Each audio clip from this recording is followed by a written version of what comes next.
Hello friends, नमस्कार and welcome to समाधान।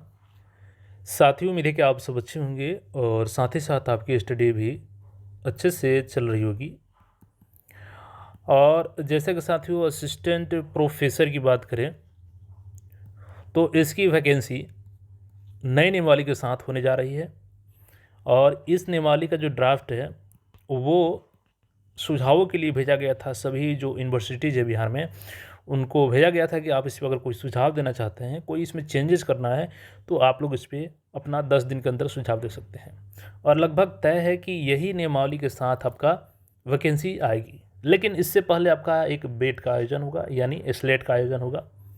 मतलब इसका क्लियर यह है कि अगर आपके पास पोस्ट ग्रेजुएशन डिग्री है, पीजी की डिग्री है, तो आप इसके लिए एलिजिबल होंगे। उसके साथ ही आपको कम से कम या तो नेट का एग्ज़ाम क्वालिफाई करना होगा। जो नेट का एग्ज़ाम क्वालिफाई किए हैं उनके लिए तो बढ़िया है, जो नहीं किए हैं उनके लिए मौका यहाँ पे बेट में मिल जाएगा, क्योंकि दोनों में से कोई एक पास करना है।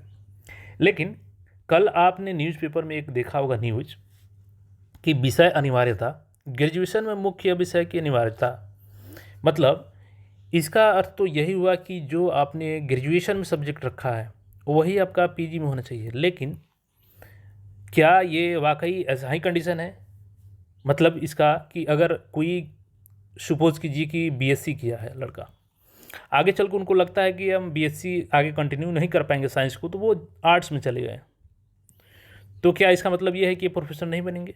क्योंकि ये जो पेपर में न्यूज़ दिया गया है ग्रेजुएशन में मुख्य विषय की अनिवार्यता, इसका मतलब यही हुआ। लेकिन पूरी इसकी सच्चाई हम लोग जानेंगे। जो ड्राफ्ट है, क्या इसमें भी ऐसा कोई मेंशन है बातें? तो ऑल चीज़ों को हम लोग जानेंगे। सिलेबस क्या होगा इसका, उम्र सीमा, और देखिए चयन की प्रक्रिया में जो पीएचडी होल्डर्स हैं उन सब की मांग है कि ये नियमावली चेंज होनी चाहिए, क्योंकि उनको लगता है कि हमारे फेवर में नहीं है। क्योंकि पहले क्या होता था कि पीएचडी होल्डर हैं, एक्सपीरियंस होल्डर हैं, तो उसके आधार पर उनको मार्क्स दिया जाता था और उसी पर सिलेक्शन हो जाता था। लेकिन इस बार क्या होगा कि आपका एग्ज़ाम होगा। तो ऑल चीज़ों को क्लियर करेंगे यहाँ पे कि जो सपोज कीजिए कि ग्रेजुएशन में कोई और सब्जेक्ट है और पीजी किसी और सब्जेक्ट से किए हैं, तो क्या उनको प्रॉब्लम होगी या नहीं होगी। सबसे पहले हम लोग इस सब्जेक्ट की समस्या को ही क्लियर करते हैं कि जो दिया गया है पेपर में कि ग्रेजुएशन में जो सब्जेक्ट पढ़ा है वही पीजी में होना चाहिए। देखिए यहाँ पे लिखा गया है और इसी बात को यहाँ पे फिर क्लैरिफाई करने की कोशिश की गई है पेपर में। अनुभव के लिए अंक नहीं मिलेगा, और देखिएगा अनुभव के लिए अलग से कोई अंक नहीं दिया जाएगा, और पीएचडी को केवल पात्रता नेट का समान माना जाएगा। देखिए हिंदी विषय में सहायक प्राध्यापक बनने के लिए, यानी असिस्टेंट प्रोफेसर बनने के लिए स्नातक स्तर पर हिंदी भाषा व साहित्य को मुख्य विषय के रूप में पढ़ा हो। इसी तरह दर्शन शास्त्र विषय के लिए भी समकक्ष विषयों को शामिल किया गया है। मतलब ये एग्जाम्पल ग्रुप में बताए हैं कि आप सपोज कीजिए कि आपको फिजिक्स का प्रोफेसर बनना है, तो आपने ग्रेजुएशन में भी फिजिक्स से किया हो, पीजी में भी फिजिक्स से किया हो, तभी आप एलिजिबल होंगे। तो चलिए अब नियमावली में ही समझ लेते हैं क्या ऐसा बात मेंशन किया गया है या ये अपने मर्जी से ही ऐसे बातें छाप दिए हैं। ये नियमावली है। अब मेन रूप से हम लोग जो ज़रूरी चीज़ें हैं उसी पे फोकस करेंगे। देखिएगा यहाँ पे 3.4 इसेंशियल क्वालिफिकेशन। देखिएगा यहाँ पे मेंशन क्या किया गया है कि a master degree with 55% marks और an equivalent graduate grade in a point scale whenever the grading system is followed in concern relevant allied subject from an Indian university और an equivalent degree from an accredited foreign university, relaxation of 5% for SC, ST, EBC, non-creamier, BC, non-creamier candidates of the state, while especially abled, blindness and low vision, deaf and hard of hearing, locomotor disability including cerebral palsy, leprosy, cord, जो भी मतलब यहाँ पे candidate हैं उनको साथ में 5% का एक्स्ट्रा यहाँ पे छूट मिलने जा रहा है।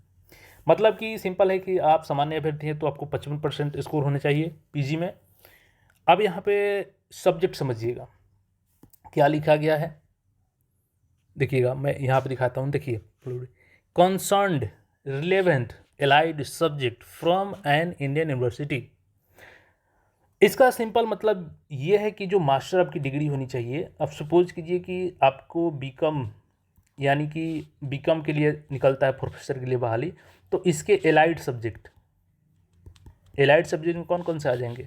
तो इसमें आपका इकोनॉमिक्स आ सकता है, इसके अलावा आपका अकाउंटेंसी आ सकता है। मतलब इस सेंटेंस का क्लियर मतलब है कि आप जो पीजी किए हैं और जिस पद के लिए बहाली आएगी, या तो उस सब्जेक्ट से डायरेक्टली आपने पीजी किया हो या उससे संबंधित जो एलाइड सब्जेक्ट है उससे किया हो। अब जैसे कौन कौन सब्जेक्ट के कौन कौन से एलाइड हो सकते हैं वो मैं बताता हूँ। और इससे पहले ये बता दूं कि देखिए यहाँ पे ग्रेजुएशन का कोई मतलब ही नहीं है। यहाँ पे जो नोटिफिकेशन है इसमें ग्रेजुएशन कोई जिक्र ही नहीं है कि ग्रेजुएशन आपका इस सब्जेक्ट होना चाहिए। बल्कि जो एलाइड सब्जेक्ट का यहाँ पर मतलब ये हुआ है कि अगर आप मान के चलिए कि बीकॉम प्रोफेसर के लिए बहाली आती है तो उसमें एलाइड सब्जेक्ट जो है ना उससे भी किए हैं तो भी आप इसके लिए एलिजिबल होंगे। देखिएगा सबसे पहले अब यहाँ पे एलाइड सब्जेक्ट का मतलब समझिएगा। जैसे कि एम कॉम हो गया, कॉमर्स हो गया, तो कॉमर्स में जो एलाइड सब्जेक्ट्स हैं यानी कि जो सहायक विषय हो गए, जैसे कि इकोनॉमिक्स हो, इसका हो सकता है, बिजनेस एडमिनिस्ट्रेशन हो सकता है, अकाउंटेंसी हो सकता है, बैंकिंग एंड फाइनेंस हो सकता है, बिजनेस लॉ हो सकता है। इसी प्रकार हिंदी का देखिएगा तो लिंग्विस्टिक्स हो सकता है, कंपेरेटिव लिटरेचर हो सकता है। बायोलॉजी की बात करें तो बॉटनी हो गया, जूलॉजी हो गया, बायोटेक्नोलॉजी हो गया, माइक्रोबायोलॉजी हो गया। तो ये सारे इक्विवेलेंट्स होते हैं, एलाइड सब्जेक्ट्स होते हैं। अब हालांकि ये डिपेंड करेगा कि जो यूनिवर्सिटी गाइडलाइन जारी करेगी फॉर्म भरते समय, वो कौन से सब्जेक्ट को किसका एलाइड मानती है, तो वो नोटिफिकेशन के अनुसार क्लियर होगा। लेकिन फिलहाल ये चीज़ें क्लियर है कि जो एलाइड सब्जेक्ट है उसका सिंपल सा मतलब है कि जो आपने पीजी किया है और जो भर्ती आई है जिस पद के लिए, या तो उस सब्जेक्ट से आपने पीजी किया हो या उसके एलाइड सब्जेक्ट से पीजी किया हो। इसका कहीं से ये मतलब नहीं हुआ कि आपका ग्रेजुएशन का भी सेम सब्जेक्ट होनी चाहिए। तो मुझे लगता है कि पेपर में ऐसे ही दिया गया है, क्योंकि जो नोटिफिकेशन है नोटिफिकेशन के अनुसार तो आप लोग को निश्चिंत रहना चाहिए।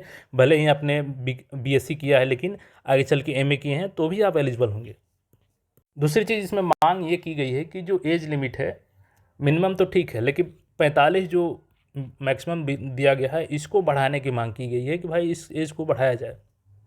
दूसरी चीज़ की जो पीएचडी होल्डर्स हैं हमारे पहचान में भी कई सारे ऐसे हैं जो छात्र नेता हो गए हैं, बहुत सारे लोग हैं वो इसका विरोध कर रहे हैं क्योंकि वो लोग खुद पीएचडी किए हैं और बोल रहे हैं कि इससे हम लोग को नुकसान होगा। तो देखिए क्या कुछ होता है, क्योंकि उन लोगों का ये कहना है कि अगर हमारी बातें नहीं मान जाती है तो हम लोग कोर्ट केस भी करेंगे। तो ये आगे की बातें होंगी, जो भी अपडेट होगा आपके साथ हम करेंगे। फिलहाल यहाँ पे अगर हम लोग सिलेबस की बात कर ले तो अच्छा देखिए एक और पॉइंट यहाँ पे क्लियर करता हूँ उसी एलाइड सब्जेक्ट के लिए करके। देखिए eligibility of candidates with degree in concern relevant allied subject, the eligibility of candidate holding a masters PG degree in concern, यानी कि या तो मुख्य विषय में किया हो, जैसे कि मैंने बता दिया कि आप सपोज कीजिए कि आपने मैथमेटिक्स का भाली आया प्रोफेसर का, और अगर आपने या तो मैथमेटिक्स से पीजी किया हो या स्टैटिक्स से पीजी किया हो तो मैथमेटिक्स यहाँ पे आपका कंसर्न सब्जेक्ट हो जाएगा। लेकिन एलाइड सब्जेक्ट क्या हो जाएगा, स्टैटिक्स हो जाएगा इक्विवेलेंट। तो subject shall be as prescribed in the statute and the determined by the commission, यानी कि जो कमीशन के द्वारा, हमने तो एग्जाम्पल के रूप में बता दिया, अगर कमीशन मानती है कि मैथ का एलाइड सब्जेक्ट स्टैटिक्स होगा तो आप स्टैटिक्स वाले मैथ के पद पे अप्लाई कर सकते हैं, मैथ वाले स्टैटिक के पद पे अप्लाई कर सकते हैं।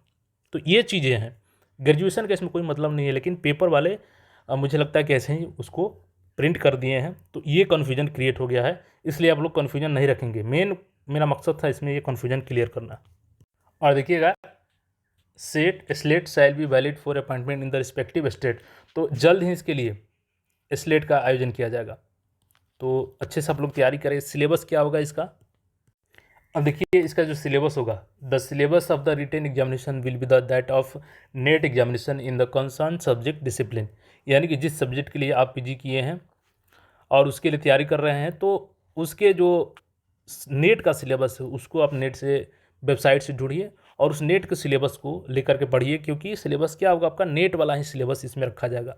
For those subject discipline where NET examination are not conducted by the UGC और the CSIR, the syllabus shall be prepared and notified, यानी कि जिसका नेट का एग्जाम होता है उसका सिलेबस तो आप नेट वाला ही फॉलो करेंगे, लेकिन जिनका नेट का एग्जाम नहीं होता है जिस सब्जेक्ट में, उसके लिए अलग से तैयार किया जाएगा और नोटिफिकेशन से पहले आपको वो सिलेबस आपके डोमेन में डाल दिया जाएगा, पब्लिक डोमेन में। तो ये चीज़ें हैं। The written examination will be descriptive type and the model question paper be prepared by the commission describing the nature and number of questions to be asked and notified before the advertisement।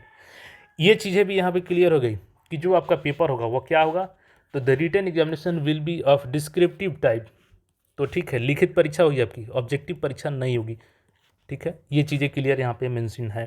तो बाकी इस पर बहुत से लोग demand कर रहे थे ऑब्जेक्टिव एग्जाम हो, तो क्या आप लोग चाहते हैं ज़्यादा से ज़्यादा कमेंट करके बताएं। और ये चीज़ हमने क्लियर कर दिया कि आपका पीजी से मतलब है, ग्रेजुएशन से कोई मतलब नहीं है कि कौन सा सब्जेक्ट पढ़े हैं। दूसरी चीज़, सिलेबस आप नेट का फॉलो कीजिए। तीसरी चीज़ कि आपका पेपर डिस्क्रिप्टिव इन नेचर होगा। बाकी इसके अलावा कोई भी डाउट हो तो कमेंट करके पूछ सकते हैं, और बहुत जल्द इसका नेट का एग्ज़ाम भी आपका, सॉरी, नेट की जगह पर एसलेट का एग्ज़ाम भी आयोजित किया जाएगा। बाकी जो एसलेट पास हैं, नेट पास हैं, उनके लिए तो कोई दिक्कत ही नहीं है। और पीएचडी वालों को इससे छूट मिल जाएगा, केवल वो पीएचडी किए हैं तो डायरेक्ट फॉर्म भरेंगे वो लोग। बाकी क्वेरी अपना यहाँ पे डाल के जाइए और चैनल को सब्सक्राइब करके मिलते हैं फ्रेंड अपडेट में। धन्यवाद।